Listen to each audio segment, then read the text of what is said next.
Hi friends, இது பார்த்தீங்கன்னா நம்ம வெள்ளோடு கல்லுப்பட்டி இந்த ஸ்டார்ட்ரு ஓடலைன்னு சொன்னாங்க.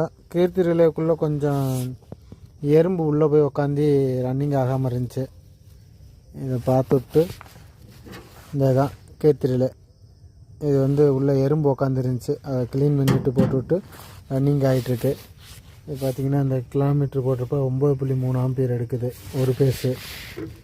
இன்னொரு பேஸ் பார்த்திங்கன்னா அது 9.7 ஆம்பியர். அடுத்த ஃபேஸ் பார்த்திங்கன்னா 9.7 ஆம்பியர். மூணுமே கரெக்டாக இருக்குது ஆம்ஸு. இது பார்த்திங்கன்னா வோல்டேஜ் பார்த்திங்கன்னா 3 பேஸ் அப்பில் 370 இந்த ரேஞ்சுக்கு வருது. இந்த டிஸ்பிளே தெரியுது நம்ம கான்டாக்ட் நம்பரு. இது மாதிரி எது ஃபால்ட் அப்படின்னாக்கா கூப்பிட்டிங்கன்னா சைட்டுக்கே எவ்வளோ பார்த்து சொல்லுவாங்க. இதில் 2 பேஸ் 3 பேஸ் வீட்டுக்கு சிங்கிள் பேஸ் ஸ்டார்ட்